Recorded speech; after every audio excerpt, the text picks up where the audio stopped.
Hello, this is the Thursday, June 19th ZBA meeting, and this meeting is being televised, so at this time, I'm just going to ask if anyone else is recording. Seeing none.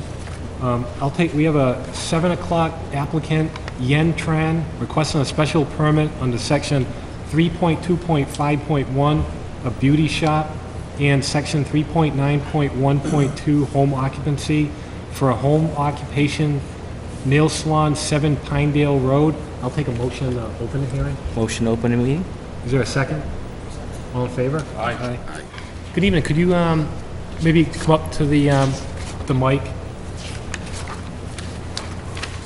Maybe just, could you just introduce yourself? Maybe just give a little description of what you're looking to do? Hi everybody, my name is Yen Tran.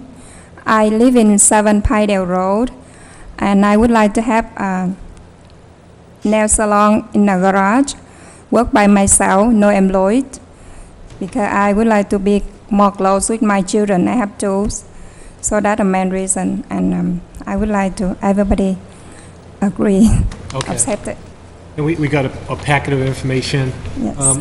We also got, with the packet, we got 3 letters from neighbors. We got if I can read the handwriting.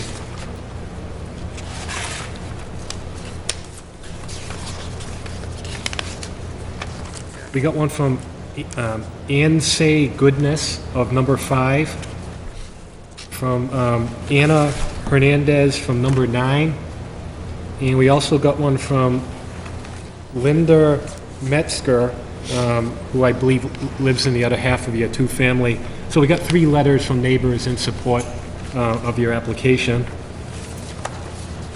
And so at this time, I'll open the board to any questions. I have a question for you, Ian. This is, the use of this house is currently a 2-family. Yes. Does your tenant have a car? No. Do you have, how many vehicles do you have? I have 2. I have 1 and my husband had 1. I'm getting at the point where I'm concerned that there is going to be enough parking Yes. that comes there and not parking in the street, because the street is not, it's not a highway and should not be used as such, so that the street is a reasonably narrow street. And with the amount of parking that I see when I went by today, I have concerns that customers may be parking in the road. I understand, but only me work there by myself, no employed, and I will set up appointment, only 1 customer with me the same time. And my husband, he be home around 6:30, so in front of the garage have 2 parking. I think that's enough for my car and my customer at the same time. There will be times when a customer that you're working on comes and another one has an appointment in the next half hour, we'll say, and there'll be some overlap if those customers come. Yes, I make appointment. I always have like 30 minutes for the customer done, and then leave, and next appointment will become. So you will be scheduling appointments so that there will be a time period of a buffer, Yes. okay? Just a matter of housekeeping here on the filing itself. They have under 3.2.5.1. Can't hear him, Ed. Can't hear me? Okay. Just on the filing itself, we have 3.2.5.1, which I think that's probably should be taken out, and just under 3.9.1.2, because it was under 3.9.5.1, it would require a variance. So that part should be taken out, just so, because if you would okay this, someone could knock down the house and put up a beauty salon. So, just for housekeeping, we should take the 3.2.5.1 out. Good point. Okay. Other than that, I just wanted to make sure the filing is correct.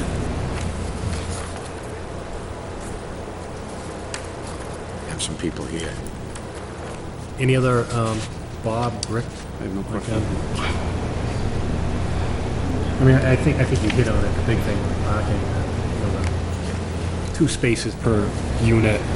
And then, are there any neighbors there? Could you maybe come up to the mic and just let us know who you are and...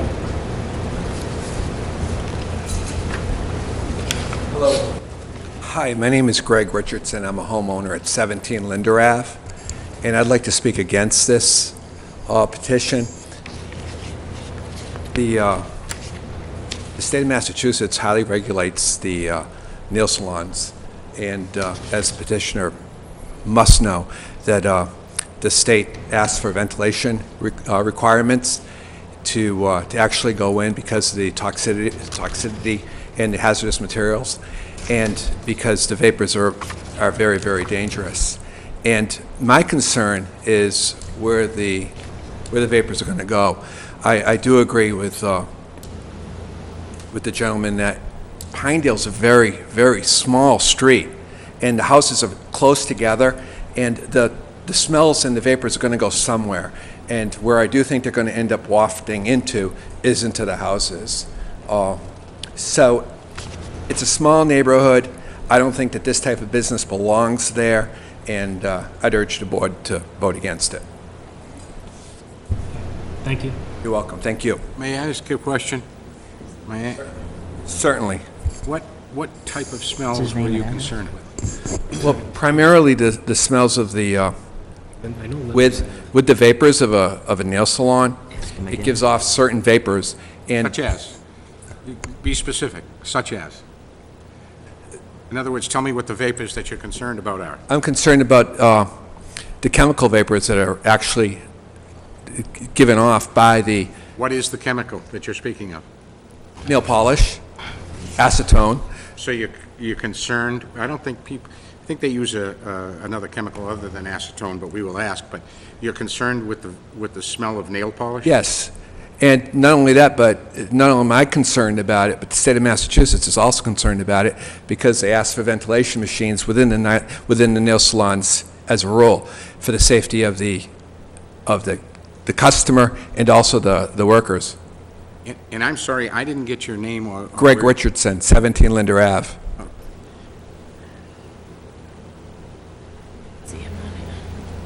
Did you get a letter in the mail? Yes. Okay. In the back. His mailing address must be Dennis. Okay, I just didn't see your name here, that's all. Thank you. Oh, I see. Okay. Excuse me? That's all I have, thank you. Okay. Thank you. Thank you. Oh, maybe, do you want to, Yen Tran, Mrs. Tran, do you want to maybe just kind of address the neighbors' concerns about vapors or that you might be using in your process, the smells? Yes, I want to explain a little bit because I have a small nail salon in Route 20 and I've been working there for 7 years. So I know how to take care all about that. And other than that, I work in my garage, only me and my customer. I don't think that be the smell or whatever because I have experience to take care all that smell. I've been working in the salon in Route 20 for 7 years and then now I want to move to my house because more close with my children, one teenager and one 7 years old. And other than that, is 7 Pinedale is my house over here, but the office street and really big road like that turn into my house right there in the beginning of Pinedale, not in the end of Pinedale. It's really wide over there. So that I want to tell. A question to the chair. Are you just doing nails? You're not going to do hair or anything like a No, full only beauty nail. Only nail, yeah. Nick, would you know if there's, the Board of Health regulates what goes down, like when they pour whatever chemicals in Actually, the drain? For nail salons and beauticians, the local Board of Health does not actually hold the regulation. The regulation is through the state. However, there will be a fit-out for the garage in order to operate the nail salon if it's approved through the board. At that point, a building permit is required for the fit-out at that time. We make sure that all the required regulations are met, and then additionally, in order for the applicant to be licensed through the state to even operate that, they come in and they check the space and make sure that it meets all the requirements. And typically on the ventilation systems, they do require a filter system to prevent any of the toxicity from escaping If I may. the area. You all set, Dennis? I was just going to say, I thought, because we've had these before, I thought that the drain itself, because of the hazardous, they are considered the chemicals hazardous, so they get going through the drain. I thought they had to have a special drain, too. Well, and that's through the plumbing code. With that, if there is a sink put in there would need to be a sink put in for the draining of the chemicals. It is required to have a specialized grease trap. Right. And that's something that is in through the filter code. There are several different options that they have, and for the most part, they're relatively simple to install for a licensed plumber. If I might, do you use acetone in your business? Yes, I have to, but have to put to the drugs, close drugs, and cleans up every day, the end of the day. So you do use acetone. I do. How is that acetone stored? I stone story? How do you store it? Oh, okay. You take out the nail. No, I meant, how do you keep it when, in other words, you have acetone that you use, so I'm sure you have a can of acetone. Yes. How do you store that can, and where do you store it? They have special like this, and then you just do like that, and then you don't smell anything. Okay, so it's a sealed can? Seal, yep. So there's nothing that you take and refill with acetone? Yeah, and after that, you have to put to the special cake. It's broken or something. It's what? You know, after you pour this small bottle, you have to put to special cake. Okay. Yeah, like whatever fire or whatever, that case, it protect all acetone and alcohol. Okay. What you're saying is they have a special storage case that they use. Because that law requires like that. That's where I was. Question, follow up with his. Sure. Thank you. You all set? Yes. I was just going to ask, are you currently licensed by the Massachusetts to have a nails license? Do you have a state license to Yes, I do. already? I have a personal license and business Right. license, yes. Okay, that's all I wanted to know. Thank you. Just to follow up with kind of going on Larry's question, just the quantity of acetone or the chemicals, is it, do you buy it 5 gallon, do you buy it just a 1 or less than a gallon? Or 1 gallon only, and I have to have a license to buy that. Only 1 gallon. 1 gallon, okay. Any other, yes, sir, could you come up, just give us your name and whatever? You'll be on TV too, so. I do. My name is Carlos Palacios. I live at 6 Linda Ave, the corner of Pinedale and Linda Ave. I just have a concern and just a couple of questions for my neighbor. 6. Number one is, what type of advertising would you be doing? Would you be placing any sign on the property? And if so, I'm concerned for the value of the property, such any kind of 2 visible signs will be placed there. That's a good We're all question. neighbors, and we have been there for many years, and I'm not against her making any way that you see visible for her and her family, but my concern is also for the value of the properties and all of the neighbors there. Okay. That's all I have. Since at this time, through the zoning bylaws, commercial signs are not allowed in residential districts, so any signage would require a special permit from the zoning board for any signage to be placed on the property.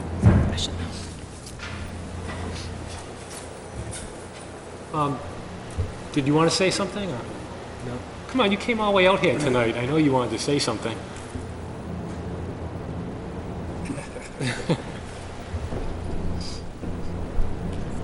But you got to take your hat off, though, and My name's Mike Delaquilla. I live at 3 Pinedale Road, 2 houses down from this young lady.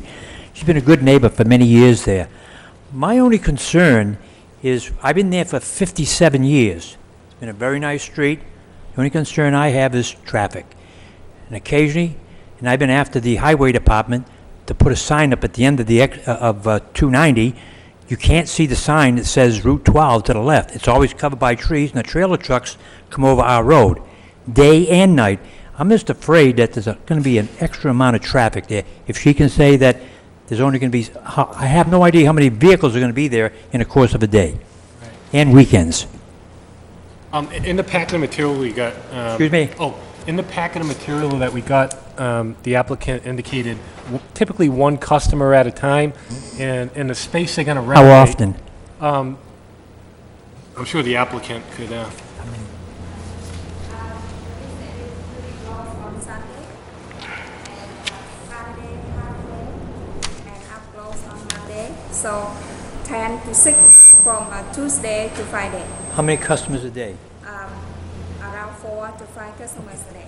Okay. My customer is regular customer. They've been with me for 7 years, and then Yeah. if I'm in good country, so they just 7 minutes to go over. Great. Thank you. Anyone else here for that? Okay. I Any... have one more question. Yes. What are your proposed hours of operation? 16. I'm sorry? What are your proposed hours of operation? Oh, it's in the packet. And See it, I must have overlooked it. 10 a.m. to 6 p.m. it looks like. 10 to 6, 10 to Tuesday. 6 Thank from you. Tuesday. Never, I've got it, yes. thank you. Okay, any other comments? I'll take a motion to close the public hearing. Motion to close the hearing? Second? Second. All in favor? Aye. Is there a motion on the request for a special permit under 3.9.1.2, home occupation? Is there a motion?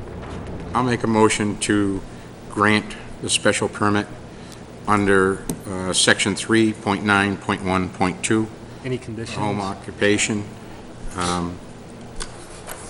No. I would put this just to follow the applicant ownership of, the applicant itself to the applicant, so if she sells her house, the special permit goes away for the residents. I'll go along with that.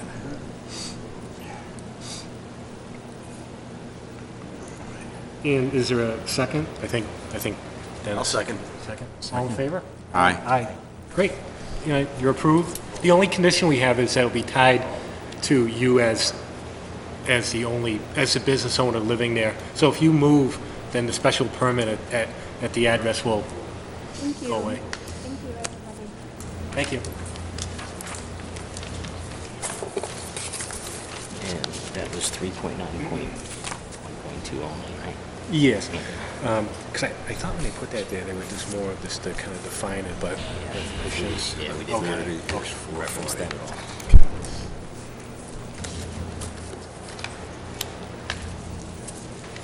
Okay, so now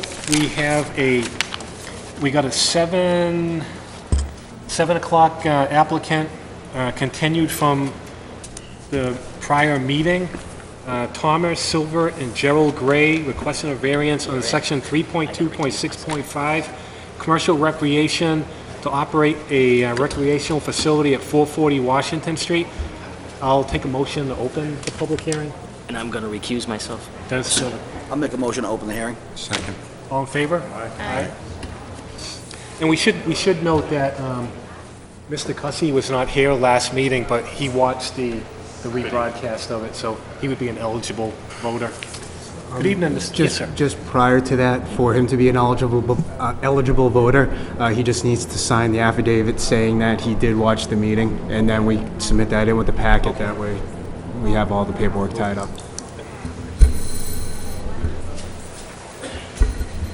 And so this, we opened the hearing last month, and we we got a good description from you in terms of what you're recommending, and then we had a conversation with Mr. Wade about all the benefits of operating a golf facility in that highway zone district, and then you decided to continue this month when we have an additional voter eligible to participate. Is there anything more that either Mr. Wade or the other applicants would like to say? We did receive your handout with some discussion about the criteria of a variance. Is there anything that you wanted to say before we open it up There's quite a again? few things I have written down that I'd like to say. And I'm going through, first off, some of the things I highlighted, some of the stuff I want to go through in Okay. this. And I'm on the second page. The golf simulator use is not dissimilar from permitted uses in the district. The bylaws provide for a limited number of amusement, active indoor recreation uses in the GI district, including bowling alleys. The proposed use is similar to a bowling alley use in that it is an active indoor recreation activity in an industrial-style structure. It impacts are more gentle on the aquifer than the industrial uses, and its proposed presence in the district is not unlike other existing active indoor amusement uses. For example, indoor baseball training has for several years taken place in at least 2 other facilities located in GI districts in the town. Golf training has also taken place in one of the facilities located in a GI district. Since the industrial uses permitted under the bylaw are further restricted by limitations on the aquifer protection provision of the bylaw, the property owner has fewer options for development. This creates a hardship when can be mitigated in part by permitting this use. I'm on the last page right now. The bylaw provides for some limited amusement use in the district, like theaters, cinemas, and bowling alleys. Like a bowling alley, the proposed use is a recreation use, self-contained in a building, is a similar use to the baseball sports training facilities located in the GI district off Southbridge Street and the sports training facility located in the GI district on St. Mark Street, which is less than 500 feet away from this proposed location. I just wanted to add to this. The development in the area has shifted from the industrial to highway business because of the proximity to Auburn's drinking water. And I can contest to that because the underground recharge system that I have to put just in this building alone is costing me between $150,000 and $200,000 to make sure the water that goes there is treated properly. That's just for the one building. That's not for the others that I have in the area. So in other words, worry about the Auburn drinking water. The sports complex on 5 St. Mark Street was granted a variance. Golf was also in that sports complex. So they've gone for the exact variance that I am going for right here. In addition, also was put on 1 St. Mark Street for retail use, so the same variance was needed and granted for that use. When I purchased the property, Flag Palmer Variable was on one site. Every time a load of cement came in and they put it into the cement hopper, you couldn't even see around that place because of the cement dust. You do not have that anymore at that location right now. And the other property on that thing was DePietro Equipment, and you can remember there was equipment scattered all through there on soil, virgin soil. Any leaks or anything, there was no protection and no worry about the underground aquifer. So in other words, done nothing but clean that property up from when I taken it over. And there was, with DePietro, there was never no safeguards for contaminants or hazardous waste that was there that everybody's worried about right now. In other words, what I've looked at and seen it and done a lot of talking to different people, the precedent has been set by the zoning board for businesses in this GI district and what is going in also. Also being the zoning board has to be consistent with their decisions so it doesn't not discriminate against one landowner against another one. And that's all I have to say. Mr.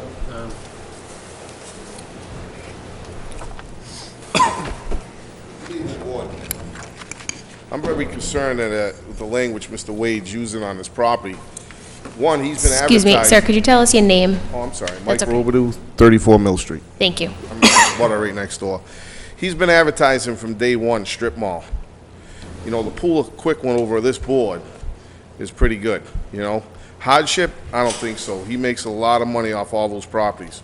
He also has another tenant that's moving in this building that is taking over part of this building also, that he's not telling you about, which is the tenant in the back of his other building over there that does pharmaceuticals.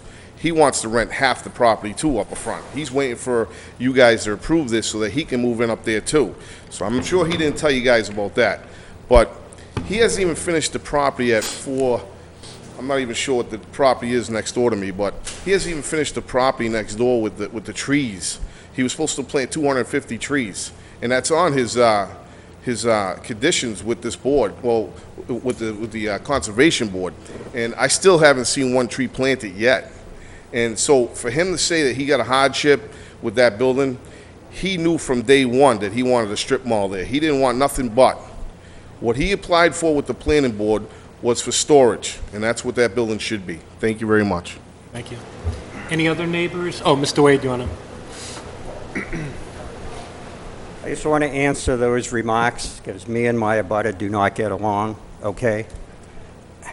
I've been through the conservation, and I think Nick can attest to that. They've okayed the site. There's no problem with what I've done on that site, because that was one of the conditions I had to go through, and right away I contacted the conservation. I don't wait around, I do it. And what they say, I get done. Unlike my abutter there, because if you ever looked at his property, we're both in the same aquifer zone. Everybody gets upset. Go in his backyard, you can see all trucks there. He's not worried about what goes in the stream there, okay? And that's what I'm saying. So for him to say anything, I don't understand that, all right?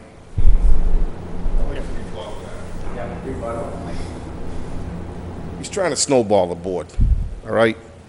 He planned on a strip mall there from day one. He had a big sign that said strip mall for a lease. There's no hardship there. He's crying hardship. There's no hardship. If there was a hardship, he wouldn't have advertised from day one strip mall, okay? My property has a variance for trucks. I have no problem with the conservation. You do. Conservation, you're supposed to plant... Oh, Mr. Wade, just one person at a time. He's supposed to plant 250 trees. He has not done it yet. It's on the plans. You can ask Nick. Nick looked them over. They're on there. Whether the conservation would have waived it's called the Restoration, Riverfront Restoration Act, that's huge.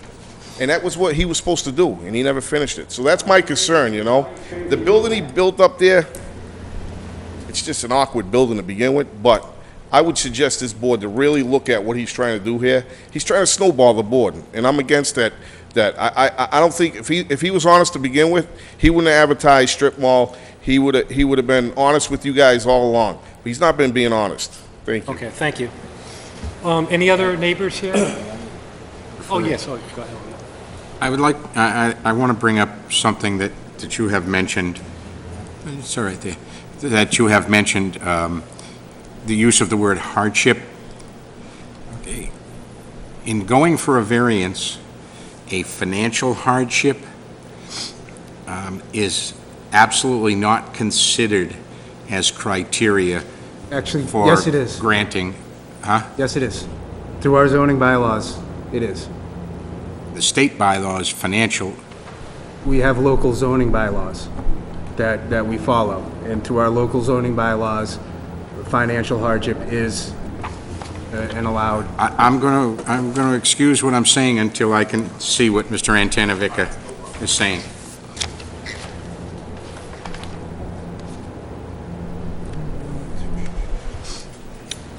I got it. Well, if you go to page 115. 9.5.5. 9.5. 9.5.5. Page 115, 9.5.1. 0.5. Oh, 0.5. Yeah. It's 9.5.5, number 1, end of the sentence.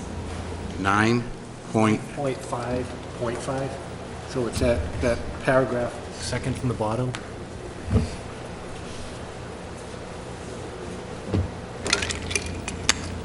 So it does say, little enforcement of the bylaw would involve substantial hardship, financial or otherwise. Due to the It does both. topology. Due to the top. Strictly due to the topology. It's a financial hardship. If somebody would be spending more money or spending less money, is not grounds for a variance.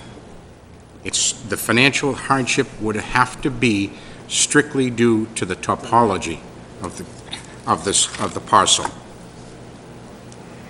That's, yes, and that is understandable, and the, And that is, On the- on the I top- do not believe that that's what Mr. Robidoux was referring to, so I just wanted to make something clear for you. and one thing, if I may, to the Yes, sir. board. Yep. I would just like to shed some light on the issue regarding the Conservation Commission. Okay. On one of the initial plans that was approved by the Planning Board and the Conservation Commission for the site, there was a series of trees that were required to be installed as part of the approval. When the board reviewed the previous approval to build this building, we had made a condition, the board had made a condition that those trees be installed prior to a certificate of occupancy or the applicant gain additional relief from the Conservation Commission. At this time, I do know that the applicant has gone in front of the Conservation Commission. I have not received the results of how the Conservation Commission viewed the appeal regarding the required plantings. I believe that we have that on file in the office, and we can forward a copy of that, but I do know that as part of the original condition, whatever the Conservation Commission has required the applicant to do will be required to be done prior to a certificate of occupancy being issued for the building. I mean, I think I just have one speaking for question, my, Nick. I met with the Conservation Commission, and they came on site, Yep. and they gave me something about that, but I will go back and verify what it is. No, I'm not saying that they didn't, I just didn't receive no, a no. copy of it yet. Oh, okay, all right. So, But so I did I know that you met with them, and I know they were on site, I just haven't received a copy of what their decision was yet to include it in the file, so we can go through and... okay. And I don't think the conservation piece is holding us up. I mean, I think just in general, what I interpreted from the board last time when we were talking a lot was, none of us are against what you're recommending. And I think we all agree it's better for the aquifer than a warehouse. So we're not against it, but the only problem that we're having is legally, Mass General laws, if the bylaws state what the criteria is for a variance, how do we approve a variance if we can't justify it? If we approve it, anyone appeals it and it goes to the court, they're gonna throw it right out. I think there's enough right in that brief that I gave you for, No, I think it was I thought it was very useful, I thought it was point on, but I still think it gets to the point that we need a new overlay district in there, almost like, I think, okay, the problem I have with an overlay district, okay?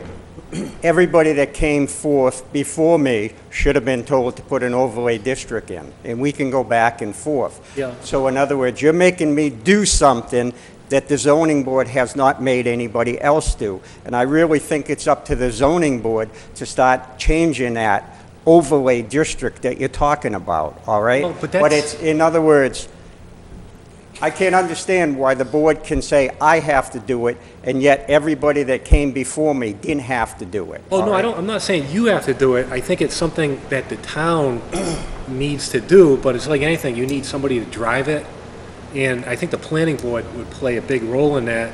I mean, we all sat up at Holy Cross in March at a seminar with the Attorney General in the Commonwealth of Mass, and they said, you can't approve, remember that, you can't approve a variance if it doesn't meet the criteria? And how did everybody else get approved, okay? And I'm in that district. I watched Mr. Robidoux get an approval of apartment above his existing property that still is in the GI district. How did that get waved through? How did everything get waved through by the zoning board? Your precedent has been set if you follow the zoning board, okay? And you guys are supposed to follow the precedent's been there. In other words, you're not deviating. So in other words, I feel every time I come before the zoning board, it's nothing but a hassle, okay? And it shouldn't be that way, Okay, I do what I do, and I'm following through with everything's in that thing. So if you guys had a problem and you wanted an overlay district, from day one, you should have told everybody, we got to get an overlay district in there, but not once did that come up. I've been through, Robidoux been through. There's a fellow out there that sits on the boards that's gone through. He's had two things go through. He has a sports complex down there, put an addition on his existing building. Where was the overlay district in that? And most of that stuff right there comes from an existing thing that the board okayed for a hardship case, all right? That was okayed by the board. So what's going on? Are we playing with the same rules here or not? Okay? Well, my theory is we're going by you have a board, and then there'll be a new board in the future, and then a new board. They have to interpret the bylaws, and if we were gonna just go by what prior boards did, then why have a board? You know, if it's all like, been established, this is how it's done, why have a board? Every board will be different in how but they should be consistent with the bylaws. It should also be consistent with what is in the existing area, okay? It should be consistent with that and follow the precedent that's been set. That's basically what the board is, and make sure it protects the town. But putting something in that the board actually called for when I originally went for this permit, okay? And there's tapes of it, because I'm gonna get tapes of everything, okay? That's what I'm saying. You guys open up this town for a big lawsuit, and that's the way I feel about it, all right? You open yourself up for a large lawsuit, and you can explain to the town why it's costing them this much money to defend against the lawsuit, and it doesn't make sense. For the life of me, I can't understand it. Well, I think at the end of the day, what it comes down to is, you presented a lot of good information, well laid out, and then it's up to all the board members to, read it, make a decision on what they feel, and I think that at the end of the day, that's how it has to be. And I don't think anyone on here has a preconceived notion, I'm voting this way or that way. I think they all listen to the facts and then make a decision. But I know, just speaking for myself, whatever the bylaws state, I just feel that that's what the town wants. Realistically, I can put the messiest industrial complex. I know. More of a messier yeah. one than my neighbor has, Right. all right? Or put a strip joint in there, Right. and I have no problem with that. And I think you're right, and that's why it shows you that bylaws are not always right, and they need to be Well, adjusted. that's why you'd have a zoning board, okay, Oh, to yeah. do stuff, but neither here nor there, okay? Why don't you take a vote on it so we know where we are, and that's the way I look Rick, at do you it. have a question? Now, could this go under special permit? What's that? No. Could this use No. go under special permit? No, because it's clear in the bylaws when you look at the table. It's listed as a no in the general industrial. And I think the key, when Mr. Wade came in originally to build the building, remember, we asked, and he said it was going to be used for storage. So initially, that's what Right. we approved the last impervious surface for storage. Correct. I mean, that's just my opinion. Like, I think we all, and that's the tough thing about being on a zoning board. Right. We all agree that would be a great use for it, but if the bylaws don't allow it, how can, Well, what I'm saying is just take a vote, up or down, yes or no, so I know what's going on. I mean, you can't be held in limbo. All right, I'll make a motion to deny the Well, request for special permit. first we make Are sure. you going to close the hearing? I think protecting the aquifer, like the letter that he presented us, Right. I think, my feeling is it Yeah, actually yeah. could allow us to give a variance. And, A lot of, in the area, is a lot of variances that we did give a variance to Mr. Rebedu, right? for the apartment. For the apartment. That should not have a bearing on what we're doing here. Yeah, you really. I know, I'm just yeah. saying that, Yeah. to protect the aquifer, I think is very important. No, it is, I do And agree. if he decides to change and put in a industrial Right, use, I mean, it's worse for the town. right. That's my opinion. But I think when it gets back to it, if you look at the criteria and the bylaws, like Larry had mentioned, can we really say that because of the condition of the lot and the soil, it can't be used for warehouse industrial?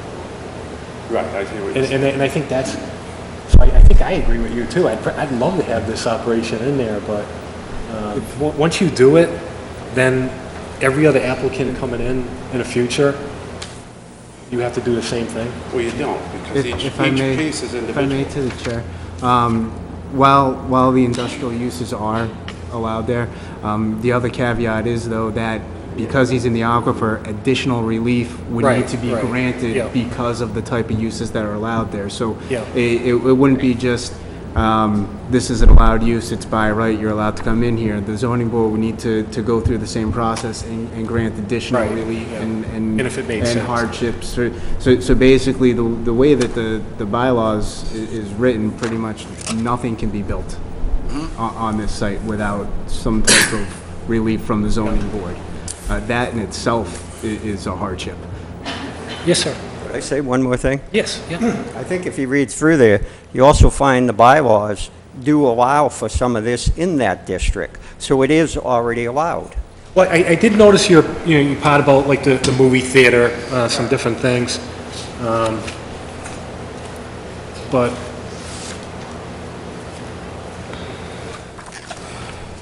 so I guess what Mr. Wade is saying, if you look at the table of principal uses under GI, do you see any operations in there that you would say, you know what, it's similar? It's very similar to, but you can't ignore the ones that are similar that are not allowed. So you have to really look at it. But as Nick said, there's, in order to use that lot for anything, he needs relief from the board. For the aquifer, he would need Really, nothing was, and then some, like a restaurant would be a special permit. yeah, after, you would have to do special permits on certain things to put into the building. But the key point, though, is a special permit is more, I don't want to say it's guaranteed, but there's more precedent to approve a special permit. Have more latitude, You have more latitude where a variance. Bob, you remember, we were sitting there, the guy said, how many zoning board members are approving variances out there? He said, don't do it. That was the state. That was a state Mass General laws. I know. Read him right from Mass General laws. Yeah, yep. That way, I want to read to you from What's Mass that? From Having a Mass hard Gen- time hearing you. I want to read to you from Mass General Law. Yep. So it will let you know how our hands are tied. Okay? A key requirement of variance law in Massachusetts is the determination that there is something wrong or something unusual about the parcel for which a variance is sought. By statute, this peculiarity must be evident in the parcel's soil, the parcel's shape, or the parcel's topography. Each of these three possible aspects they go into soil conditions, they go into shape, and they go into topography.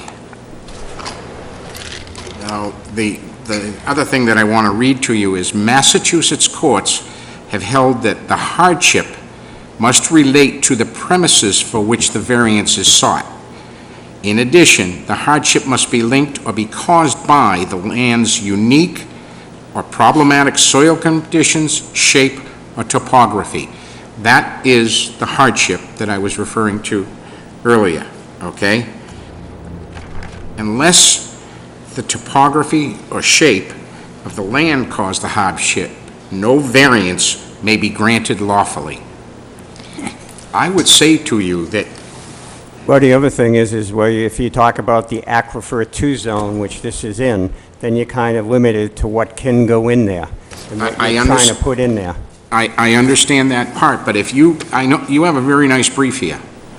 In my mind, if you could come back with a brief that would prove that this land shape or topography is causing a hardship, okay?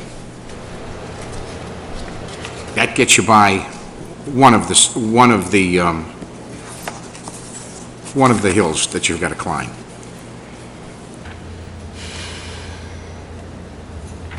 Mr. Chair, if I may? Yes. I don't think anybody on the board, I'm speaking for myself personally, but we can all agree, we think this is a very good project, quite honestly. I think it's a good fit for the town. I think it's a good fit for the situation. Mr. Wade did provide a very nice brief explanation of why he thinks it would work. I did agree with your reading of the Mass General Law, but to me, the protection of the Aquifer District could also be interpreted as that is the very hardship. That's So in part other of it. words, approval of a business such as this that would have minimal impact on the aquifer would not only be beneficial to the aquifer, but also could be interpreted as the actual hardship itself, because he really can't put anything else in there. If we allow an industrial use, it has a potential to be a hazardous situation. I believe that being the initial permit being granted for storage, okay? When I got the, when I... initial permit being granted for storage, there was no problem with that. Right. So that if, in other words, changing course in midstream and now coming out and saying that, okay, the protecting the aquifer would be his hardship, I'm having a problem with that. True, but recently we also took that point of view on a different approval on a business on Route 12 that involved therapy for special needs people, because we took it as the size and location of the business prevented them to have any other opportunities. So with that being said, we've taken that point of view before, But that was the topography that did that. and the aquifer could be considered part of the hardship, in my humble opinion. I'm just arguing my point of view. And you know what? As long as, We recognize that the overlay district is an issue, it's been ongoing. We recognize that we've had to interpret at certain times in the past in order to fulfill business needs. This is an opportunity, in my opinion, to provide those services to somebody, a member of the business community. I So I got would to like agree, to you've got a urge the other point. members of the board to try to take a fresh look at this with a fresh set of eyes and try to see if there's an opportunity for us to reinterpret it, that we may be able to do it and do it in a legal fashion. You have a point. What do you think, Megan? Putting you on the spot. Because the applicant would need 4 yes votes out of the board. I mean, I think you make a good point, but my problem is still with the first prong, the soil, the shape, the topography. You can use it for storage, you can use it for what you use it for now. I don't know if I think he really meets that first one. I hadn't thought of using the aquifer as the hardship, so now that you bring it up, I guess I'd have to probably think about it. And yeah, I agree with everyone. Anything else industrial is not good for the town. It's not good for the aquifer. This would be great for the town. But our job isn't to decide what's good for the town's recreation purposes. It's to decide whether or not he meets the criteria.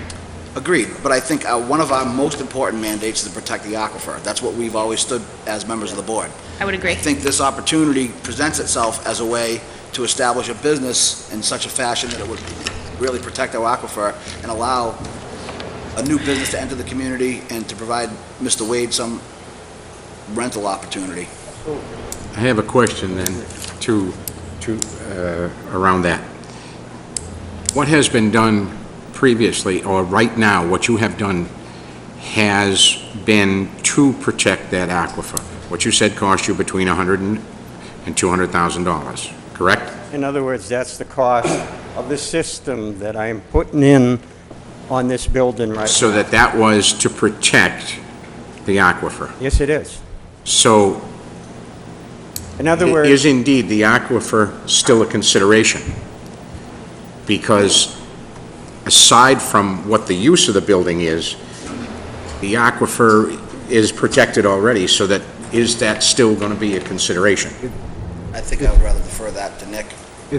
If I may, depending on certain uses that are allowed within that district, the system that is put in is a recharge system. So what this system does is all it does is it takes the amount of paved surface and helps the recharge come into the aquifer itself. There isn't anything specific because the use had not been determined when the system was designed to know if there was any additional requirements as far as protecting the water quality going into the ground. This system right now, as designed, is only there to promote the recharge from the runoff of the covered paved surface. So depending on the use that are allowed in the Aquifer District, there could be additional requirements that may need to be implemented in order to complete the full protection, depending on if we have an industrial use that uses chemicals and paints that's allowed in there, there would be additional requirements put in as far as grease traps, sump pumps, contamination areas that would be required as part of the aquifer protection. And I think you have a...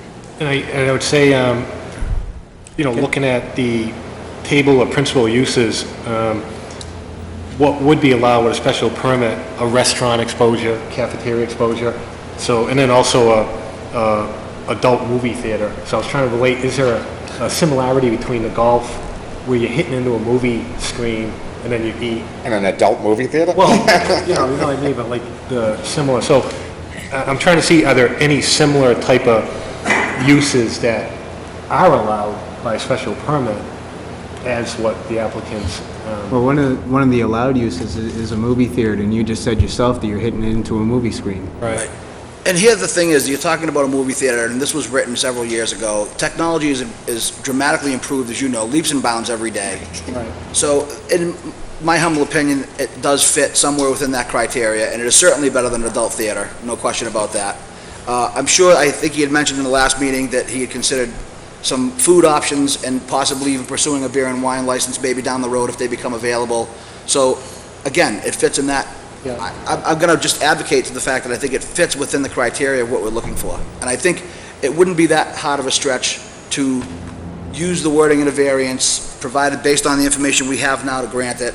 And then I also think it would be in our best interest to pursue an overlay district in the future to resolve these problems. Because clearly Mr. Wade's been in front of the board several times trying to find business that can go in there. As a matter of fact, at one point, I actually drove to Hudson on my day off and inspected the building of one of his tenants now to ensure that the existing building they were in for several years, what it would look like 10 years down the road. And they were still very clean, and I presented that fact to the board. Right.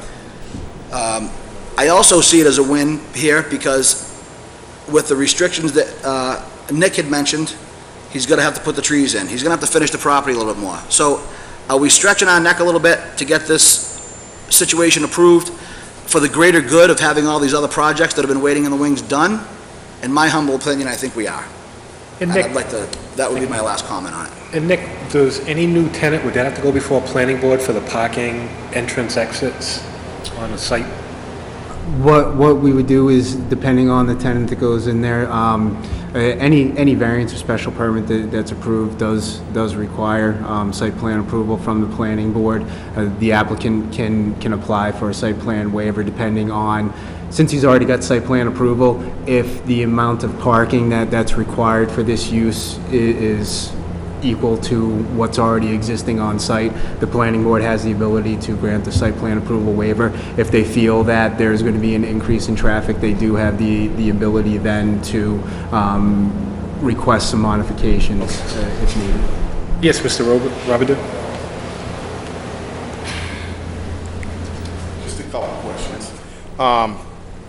Maybe you can put in the conditions, if you do decide to approve something like this, that he plants those 250 trees that were originally in his plans to do.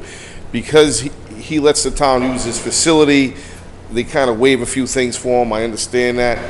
But I would maybe put that in a condition. I don't know what these guys are doing, what they're gonna go in there. I never even got a letter from the board. I'm a next door butter. I never received anything. I would have been here the last meeting, but I never received something. So I was kind of curious on why I didn't receive a letter with the abutter, you know what I'm saying? So that was a concern of mine, because I did watch the meeting. I didn't come down. I was just waiting to hear what was being said. What is going in this? Because I know he has two other tenants waiting to move in there. And what's the other company?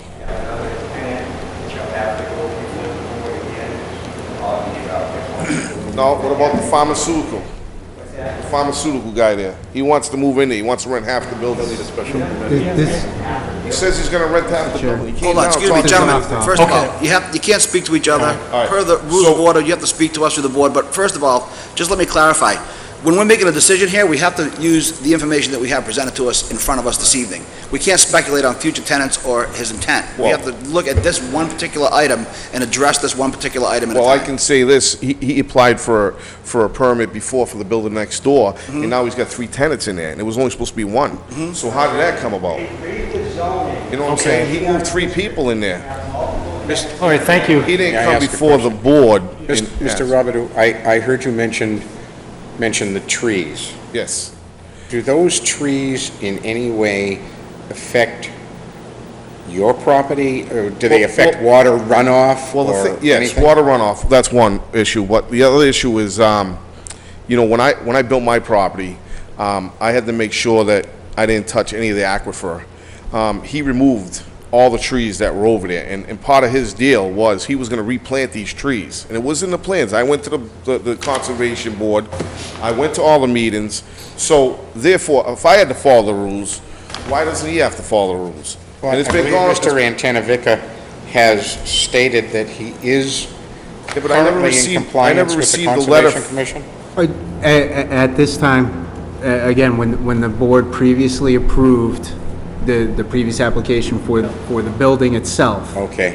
there was a condition put in by the board that the applicant comply with any orders of the Conservation Commission Right. prior to receiving a certificate of occupancy.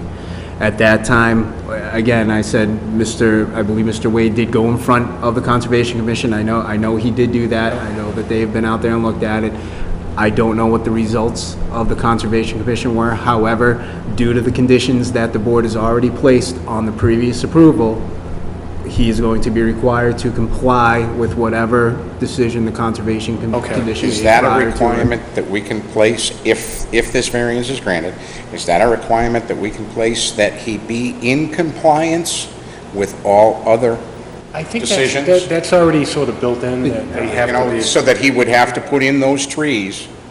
Well, no, Now. it would be, it's already a condition. Yeah. It's already a condition for the building itself, for any. But he's not in compliance with it. Well, the building Well, no, in order for a certificate of occupancy, that the I understand. the Okay. requirement for the Okay. last one, so. All right. So he's able to build the building, he's able to do it, but prior to anybody actually being able to So he will use have the to put those space. trees in Yeah. before the Well, certificate of he's occupancy. required to be in compliance Right. with the Conservation Commission. That was what was put in. And I'll check with Conservation tomorrow or Monday and find out where they stand with this, because I definitely want that resolved, because the water that floods my property, especially in the back of my property, Mr. Wade has drained all his water in the back of my property. He put a bunch of rocks in the back of my property, and he drains his water into the back of my property. So, and it does go on my property. It floods the whole rear of my property out, so I Yeah. can't even cut the grass anymore. I've actually witnessed it. I'm familiar with it, Mike, and I understand those issues that you have down there. Those are my issues. I mean, I don't have a Actually, kind of problem hoping with... that by being able to resolve this issue tonight, we might be able to simultaneously resolve some of that problem as well. Yeah, well, that'd be great, too, if we can resolve that flooding in my back property. Sure. And the golf thing, that's a great idea. I mean, I just heard about this. This is the first thing, I didn't even know what they were putting in here. I know they're putting a pharmaceutical in there, but I didn't know about this. So, I mean, Get it. that sounds like a good Done. plan. Yeah. But again, if you guys, because I've been complaining about the water issue for years, I just want that water to stop going in my property, flooding the back out, because I don't even cut the grass no more, because Right. it's flooding out. Great, thank you, Mr. Robidoux. Hopefully, we can work all things out tonight. All right, any any other members have any other questions? Yes, Mr. Wade? I just want to say something. When I originally went to this board because I was rendering a property more than 15% impervious. Yeah. All right.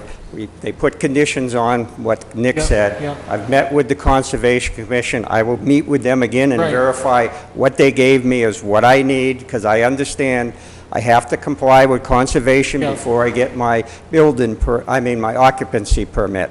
But the thing is when I built this building, I told the board, I was building it on spec, and if I didn't have tenants, I would put some of my overstock storage in there. So that's basically what I told the board. I was building a building on spec, Right. and I would use it if I didn't have any tenants, okay, for my own personal use, and that's how it was presented to this board. when I went to render the property more than 15% impervious, and the board had to okay all my plans for the building. Great, thank you, Mr. Wade. I do remember that. Yeah. Okay, so I think everyone feels good about, Motion to close the public hearing? I'll take a second. I'll second. Now, I'll take a motion on the applicant's request for a variance on the section 3.2.6.5, a commercial rec facility operate at 440 Washington Street. So I'll take a motion to either approve or not approve. I'll make a motion to approve. Any second. conditions? Any conditions? No, the conditions are there. Conditions we've- are already there. Thoroughly discussed the conditions, and most people are aware of them at this point, as long as he makes all the necessary compliance issues. So since I have to write them down, I'm not sure I Yeah. have them, or? Meets with all the criteria from the other boards as it stands before Okay. occupancy permit is granted. Any other? The water issues, Mr. Rubadu, Well, that's yeah. all gonna happen. Yeah. I think if we can, with You know what I planting mean? of the trees and the different issues, if we can do our best to, in good faith, help out the situation to the neighbor that's downhill from him, that would be a great thing. That was brought to our attention in the past, so Okay, it'd so be we nice got, if we could correct that. I mean, and I think that packet of information was helpful just in terms of Very, putting it into perspective in terms of. very. Absolutely. So we need 4 votes to approve it, so we got a first, motion, a second. All in favor? Aye. Aye. I'm gonna have to say no. Okay, so 4-1, so it passes. Thank you. Good luck.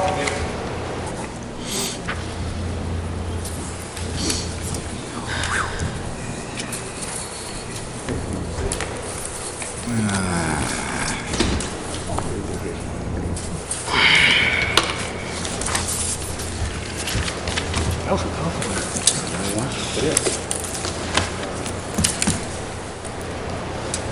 Aquifer, was what cinched the deal. I changed my mind back. It's good. So, nice job. Thank you.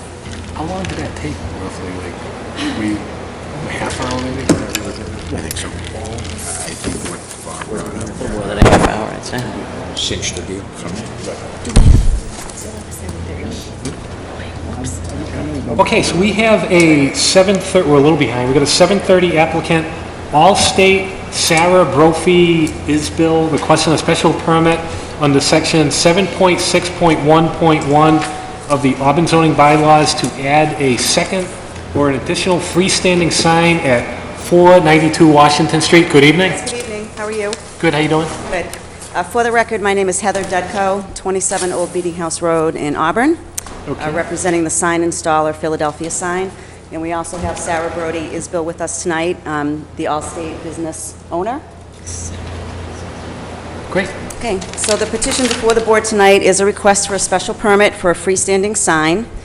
We did need to come before the board. We were denied the permit by right, and a special permit is required to allow multiple signs, one on each frontage, not to exceed the total allowable signage. And we also need to ask for additional relief because there is an existing freestanding sign, and the combined area is greater than 60 square feet should the proposed sign be approved. The proposed sign is a freestanding sign, 25 square feet overall size. The overall height would be 12 foot 8 inches, the 20-foot setback, and it would be non-illuminated. We do feel it's an appropriate sign for the area. There is some concern with the building setback. It's set back quite a distance from the road, so a wall sign is clearly not appropriate there for visibility reasons, and they felt that this freestanding sign would complement the existing sign on site, and it's clearly needed for customers, potential customers. It's a new business to town, and to help people safely turn into Coolidge Street to the parking area from Route 20. And maybe talk a little bit about the business, maybe when you opened, or... Hi, my name is Sarah. I'm new to the area. I opened April 1st. Right now we have a banner, but no one can really see it. It's directly underneath the overhang. I have customers missing, calling me saying, "Where are you? I don't know where your office is." Like Heather said, a wall sign on the building will be the exact same thing, and people will just keep missing us. So I'm just looking for a sign that might be more visible from the road. Do you know, when you had mentioned increasing the total square footage, do you know the exact dimensions of that, the original sign, the Yes. existing? Yep, the existing sign on the property is 10 foot by 5 foot 4 inches with a total square footage of 53 square feet. Okay. And that sign is currently set back 18 foot, so the Allstate sign would be 2 foot closer to the building.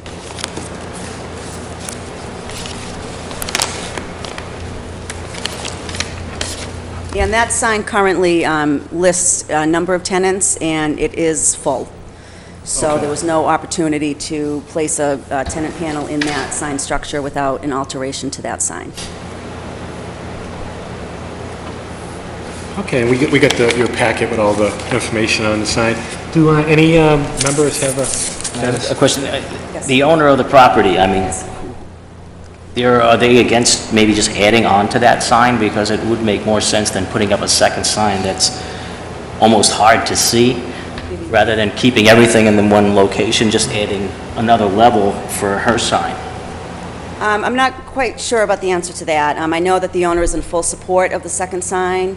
I think maybe, I don't want to speak what the reasoning might be for that, but it would take they'd have to remove the sign, they'd have to redesign the sign. Adding square footage perhaps would require them to come to the board because it would exceed, it's at 53 square feet now, so if they were to even add space to that, it would exceed what's allowed, and they would need a variance. Are you are you working for a sign company? Yes, I do. Okay, so what would it be to add a sign to that? Rather than going through this, adding another whole pylon and all that, just to add the sign to the current existing sign? But I don't really know the answer to that. I don't know why that wasn't, flimsy there? why that wasn't a consideration. I spoke to the landlord already, and they have no problem with the additional sign. They just requested that we check with the town first. So they didn't bring up adding to the additional one at all, so. Now, typically with multiple tenant buildings, you usually have one sign with the tenants. I mean, you could imagine a mall if everyone wanted to put a pylon, you know what I mean? You wouldn't see everybody down the line. Looking into where it's located, it's almost in the, going east. It'd be hard to see your sign because of the clearing, where the current location was, I think it's more visible, but it would, just to add on to a sign, it's not, the one there is not very big at this point. I mean, we have certainly much larger signs than that. I didn't know if that was in consideration rather than just putting up a whole pylon somewhere else. I don't know why, I'm not in privy to the negotiations of the leases and to, how tenants come in. We're hired directly from the sign company to handle the paperwork and explain the sign, so those kinds of conversations, sometimes we don't have the history on, so I'm not quite sure why that was not presented. Perhaps the owner just feels that the visibility on the sign is nice for them, and they'd like to keep it, with the tenants that they have listed, and maybe perhaps they didn't anticipate the tenant coming in and having to redesign what they already have. I really can't honestly answer that question as to why that was not an option. But they would need to remove it and reconfigure it because it is a full sign. I would suspect they would have to increase the height somewhat. They'd have to increase the square footage. You're getting the square footage increase anyway. I'm sorry? You're getting the square footage increase anyway. Well, right, with a separate sign, right. But even if they were to add 25 square feet to the existing sign, they would need to come for variance for that because it would exceed. So perhaps they just felt this was just a good option for Allstate. What do the board think? Any Now, Allstate, they provide you with this sign? I'm sorry? Allstate, they provide you with this sign? Well, Philadelphia Sign is the sign, the national sign installer that Allstate Corporate contracts with to manufacture the signs. And this is the standard size sign? There's several standard sizes, but this is one of the standard. You know, there's larger ones, there's double posted ones, there's...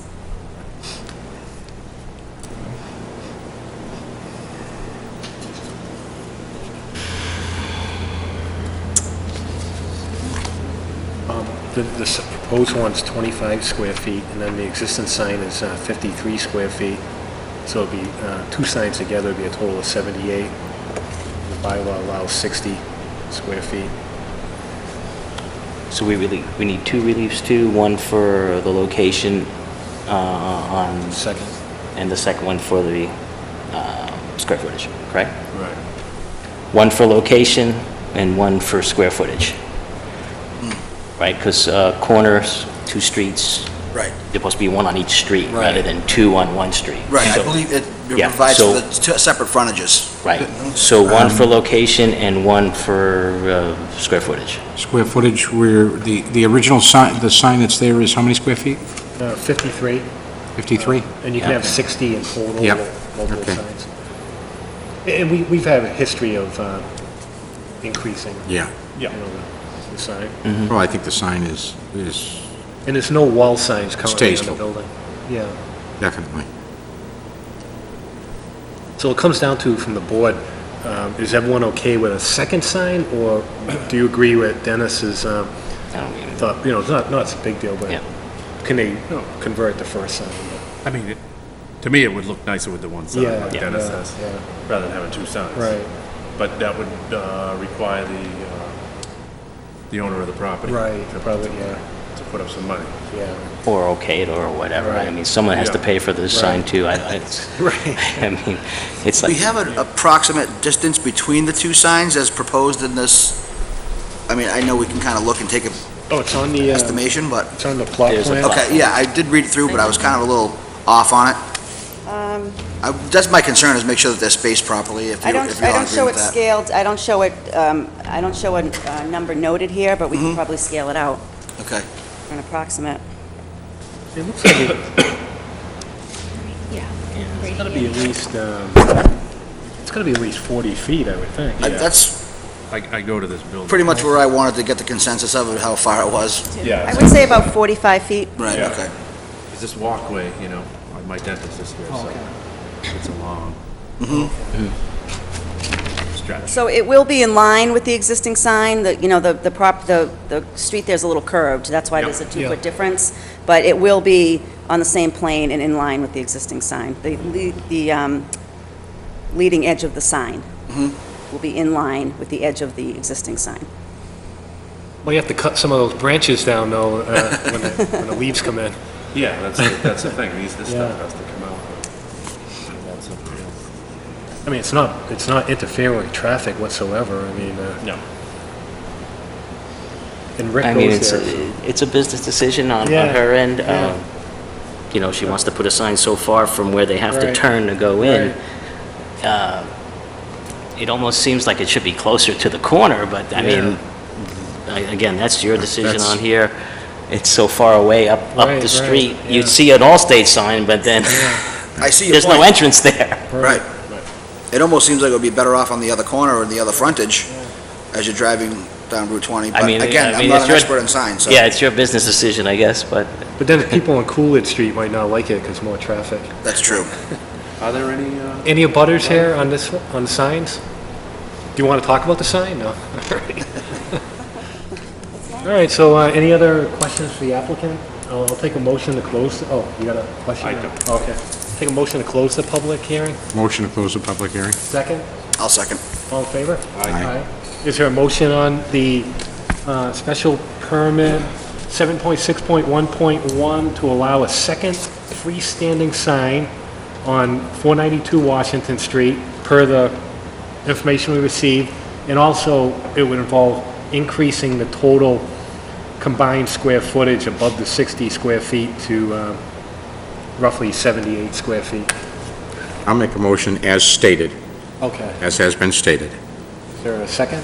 Second. Could I add? Yeah. I'd like to also make a motion that a rider, so to speak, on the special permit is that if there is a future tenant, that permit must expire and we can have them come back in front of us again, just in case somebody decides that they rent out and they want to just change the sign over.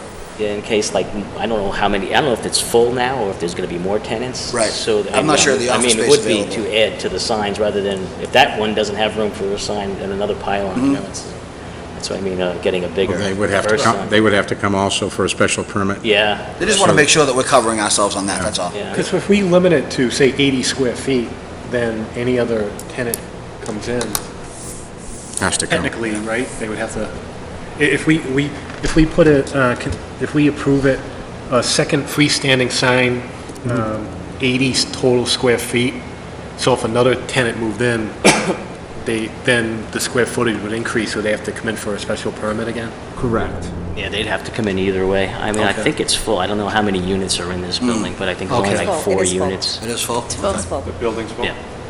Okay, that's all I had. Yeah.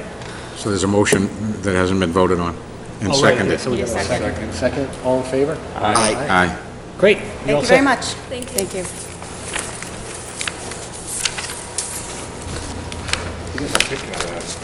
Yeah, I like that. Kind of people you're on TV. I like the old guy there. No, he was afraid to come. Yeah. So I knew he wanted to say something. You know what's funny was, Well, he saw me outside and he said something. So I kind of knew he wanted to say something. All right, so we got one Okay, so we have a 7:45 applicant Albert and Wendelin Ransom requesting a special permit under section 3.2.2.1, two-family detached dwelling at 11 Byland Ave. Good evening. Could you maybe come up to the microphone? Just introduce yourself, and then we got your packet, but maybe just a summary about what you're requesting. I'm Wendy Ransom. I live at 11 Byland Ave. I've owned the property for a little over 26 years now. I think I have a letter of explanation there. Our family has grown and moved around, and it's too big to keep as a single family for our purposes. Okay. We will be spending time between our home in Florida and the house on Byland Ave. Okay. And we would like our own area, separate from our son who rents the house from us and has been there for about 7 years now. Man, we got quite a bit of good detail in terms of like a Okay. plot plan All right. and then Yeah, yeah. a description, which is Very good. little I need to do to change it. There would be no changes to the outward appearance of the building. Okay. And I know I read Nick's brief on it. It meets the square foot lot size, okay. No? No. So I'm showing it to I the, think, that's why I was, Oh, yeah, sorry to interrupt. yeah, I think yeah. you just want to make clear, it's RB, right? Zoning district? RB? It says on the RB. stat card, Yes. RB. Yes. Okay. Residence B, Nick. it requires 20,000 per unit. I thought it said. So I was a little upset, a little, unclear. If you look at 9.3.6.2, were you going on RA by any chance? No, my apologies. There was supposed to be an addition to the application. And I wasn't here when they dropped off the application. I had thought that I had given instructions, but apparently I was not clear. Okay. It's under 9.3.6.2. 9362. I did that one too, 'cause I thought it said,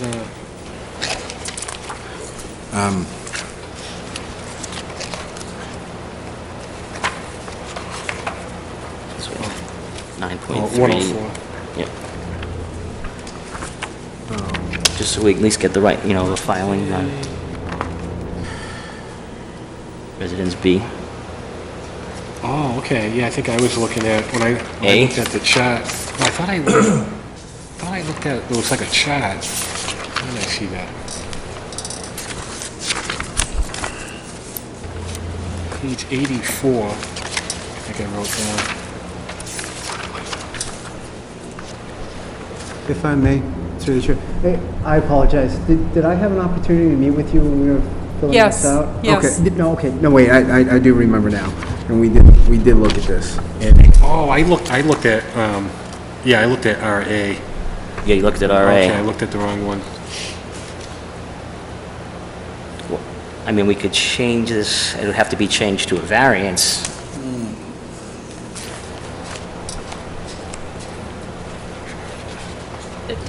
Do we have to re-advertise though for a variance? I mean, we've done before where, I mean, anyone who's notified and would be here.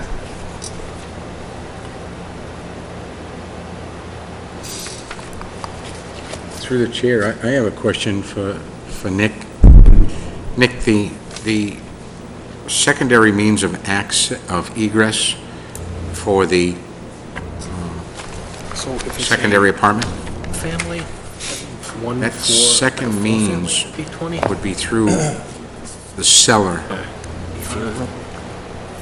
Is that, Oh, no, that's a number. Are you looking at the floor plan right now?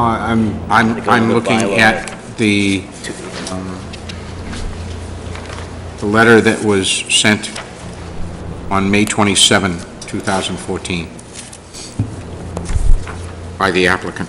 See, it's a special permit, so you go into special permits, right? Okay. And under special permits. And This is the 1, first 2, time 3. I'm seeing this letter. I Yeah, apologize. oh, Let me yeah. read this. Have you- real quick. It gets I need these. confusing. that Right, way. What's that? right. Have you got one? Have you got it? No, I have a copy of it here, but Okay. this is the first time 1, that I've 2, seen this 3, letter. 4. And I would like to apologize to the board because after I did look at this, we did realize that there was. It would be the gonna fourth dimensional, paragraph and down. we wanted them to include it on the application when they drop it off. However, I was not in the office when the applicant dropped off. Well, let me ask you this. Would it be, if they were to, are they able to go to accessory apartment? The accessory apartment, because the size is over 700 square feet, Okay. it would require Yeah, a we had- dimensional variance on that it. was our The initial reason, the thought. reason why, when I met with the applicants, in the beginning, it was unclear. They just asked for an accessory apartment or a Okay. two-family. I sat down, met with them, we looked at the size. That's why the decision was made to apply for a two-family versus an accessory apartment, because if you notice the original zoning decision, it was for either or, because I didn't know the Right. size. That's why I was wondering the dimensions of the apartment. Yeah, so, and right now, it says here, the primary primary apartment will be 1,650 square feet, and the secondary will be 850 square feet. If we can we change it to a variance tonight, or do you have to advertise for that? I think the use would be the same It was- either way, so if anyone was going to be notified, they're notified of something happening tonight in regards to two-family or, so, I mean, have changed the way we found it Okay. was incorrect rather than go through a month. I think it was advertised, so, I mean, Was advertised. it's my opinion, Yeah. but, I mean, we've done it before, so Okay. I don't know if that's going to be a precedent, but, I think it's held for open discussion at this point, right? Yeah. what's that? I think the whole matter is held for open discussion at this point, as we've decided in the past. Yeah. Right. I agree with you there. I mean, I don't think it would hurt. I mean, I think. Now, we'd when still you go- calculate It wouldn't the hurt if we changed it to a square variance, footage, 'cause do it's you sort of the take out same closets and things like that, or you information keep them we're in? We listening- basically use it, we're we should, I mean, we evaluating. should be using Yeah. exterior dimensions. So when I calculate the Change square it to a footage variance. for this use, I use the. Exterior dimensions. I use Yeah, that's the what, square I mean, it should be done. And what did you come up with? I'm actually using the applicant's, I did not do the calculation. Okay. The applicant provided us with the calculations. So what were your dimensions on there? Is it rectangular or are there? Rectangular, single-story ranch style. There was nothing in the applicant's letter versus what was shown on here that led me to believe that there was a difference of square footage from what they were presenting. So I was And looking, the tax card, it's 2,600 square feet living space. Nick, have you viewed the property? No, I have not viewed the property. All right, and the reason I'm asking that is I'm wondering what that means of egress is. Is it through a bulkhead? Is it through a walkout cellar? Oh, it's through a It's door. dimension. Do you It's a have door that in the on basement. your field card? It's a locking door. The So you have a shed bolt- walkout, you have a walkout basement? yes. Shows, Yeah. does it show on here, the, I think it's 38, and was that 8? 46? I see there's a Is it cesspool a 36? I'm 36? sorry. A cesspool and a well? No, there's not. When we bought the building, it was the Skogsblumen Hall way back when, and we Okay. So it's took that all out and put in town water and town Right, So sewer. what did that, you got 18 by 44? So Nick, that would be considered a 18 by 44. means of egress. Yes. All right.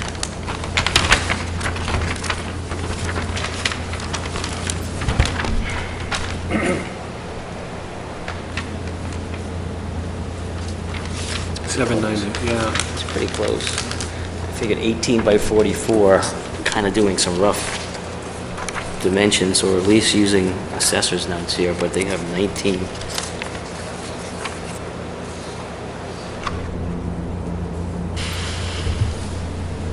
And accessory is what, 700?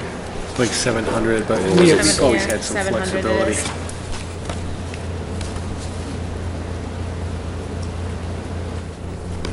Either way, it requires a variance, but is it easier for a variance for just a few, 100 square feet or 20,000 square feet of property? Yeah, that's a Yeah, tall stretch. Yeah. I mean, we've done it before. it would have to be the applicant's choice Yeah. that they want to go for. Yeah. I'm Would you sorry, like I to- can't oh, hear Oh, over I'm here. sorry. I think either way you require a variance. Now, you got two options, though. You have a variance to go for size for the accessory use, which, might be just 100 or so square feet, or go for a variance as far as the lot size use dimensional, which would be about a 20,000 square foot difference. I mean, those are probably options, but that'll have to be your option. Are you saying my option to apply for a variance for an accessory apartment versus a two-family dwelling? After talking to Mr. Antinovic, the two families sound like the better option to me.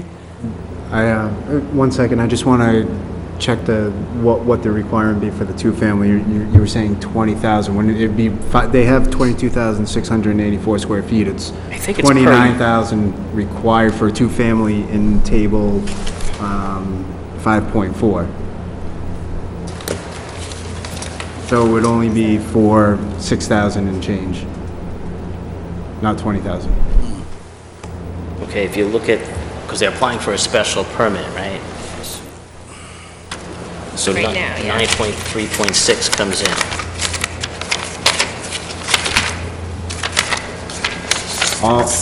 All two families require special permits. So Right. if there's a, so if there's So we got a little conflicting of so dimensional. so So it's you're either the- asking 5 point what?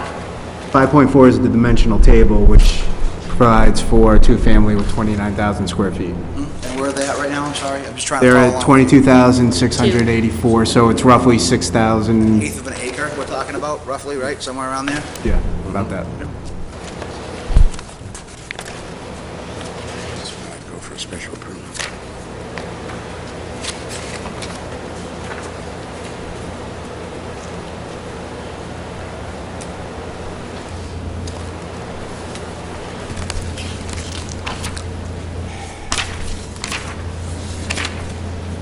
Are you Seward? Yes. Yes. Town sewer. Good. 22.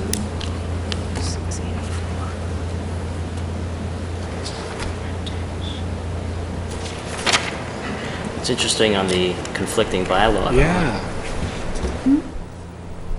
Yeah, 'cause I always used to go by just the table here. Because because the special permit criteria Yeah. conflicts with the table of, right, Nick?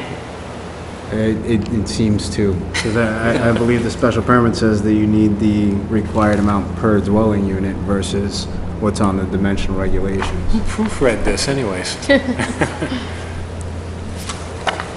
Well, I mean, I guess if we went by the 29,000 square feet, that's what's showing here for tonight, and then it's just a variance to allow the shortfall of the difference between 29 and 684. 684. 63 something. What do you think, Dennis? I think this is a real, when the bylaw conflicts with each other, Yeah, yeah. it's not So the- not a great thing. I mean, Right. But then it goes to one the is just a applicants. dimensional, and one is the criteria for the special permit. Right. But say you look at the dimensional tables, to me, that should be, that's what people look at. So it's a reasonable expectation. It says here 29,000 square feet, Yeah. Yeah. you know. At that point, they would have to change all the land development through planning, because all two families require special permits through the town bylaws, but if you Right. look and you do a planning development, planning... No, I'm is just gonna thinking require- that No, I'm somewhere that's gotta saying be there is, corrected. but yeah, Right. it is definitely something that needs to be revised. Only because any appeal could go either way. Right. Right. But I don't see anyone here. Any butters for this? Are there any butters? Oh, okay. Oh, okay. But we're gonna make you come up and talk in front of the microphone now. Are you in favor, or, I'm in favor. Outside of the building isn't changing at all. There's less people. Could you come up to the microphone so all your neighbors can see you? sure, and your name and address too? I will do it. I'm not opposed. As a matter of fact, to me, it's a large home, and they're changing it into 2 one-bedroom units, which Yeah. is nice. So, no objection at all. The outside of the house doesn't change. It's a very nice home. Just state your name for the record, if you don't mind. Just tell us what your name is. Deborah Taylor. Thank you. Thank you. Thank you. So, I think first we all got agreed to change this to a Okay. variance, so, I don't think so. anyone else here to speak on the matter, or is no? I can make you come up. Okay. My husband, he lets me do Okay. this. That's a trend I noticed. Oh, we have. Most cases, the wives come up. I've noticed that, being on the board. I don't know why, but, I mean, there's nothing wrong with it, though, but. I like it. yeah. So I'll take a motion to amend it to a variance under section 9.3, Well, I think if we're going to reference the table, in reference to table. Yes, 5.4. yeah, let's go with 5.4. 5.4. I'll make a motion to amend it to a variance and refer to table 5.4. Second? All in favor? Aye. Aye. Okay. So we amended it to a variance, so now they're looking for relief from the 29,000 square feet since the lot's 22,684. The difference on that would be 6,316 square feet, Sounds a lot more when you say it like that. or just under an eighth of an acre. So anyone have any questions? Although we probably already asked a lot of questions, but,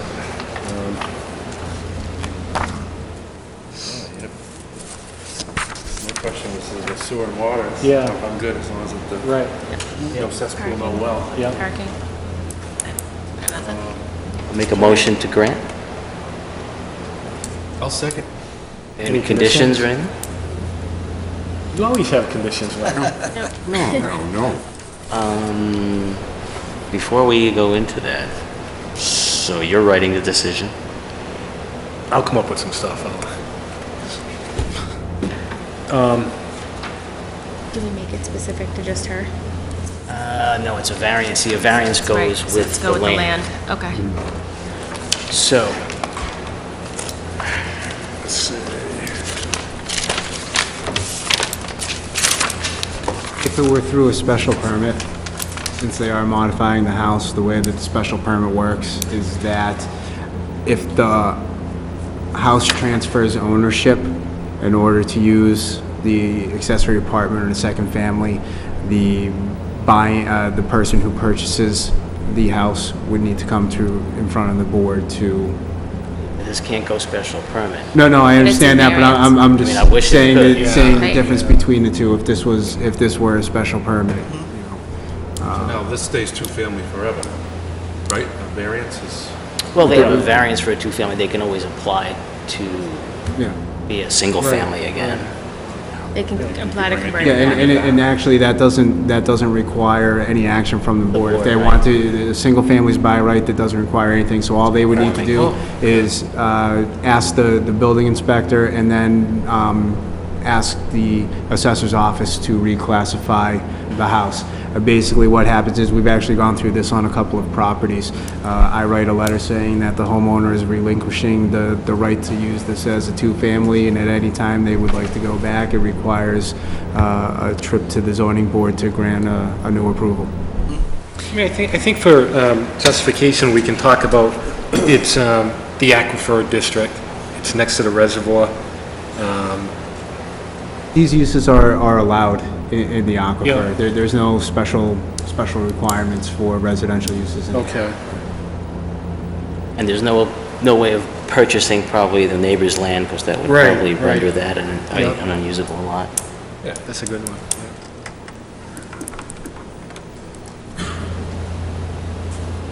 Additionally, they've also, the property has been supplied with public sewer and public water. It has decommissioned the cesspool and the well, which would not have allowed this if it were still intact. Yeah.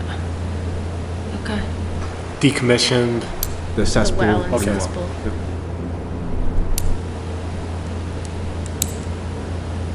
I'll worry about the spelling later. Okay, so we got a motion, a second, all in favor? aye. Aye. Great, so you're all set? Oh, thank you very much. I appreciate it.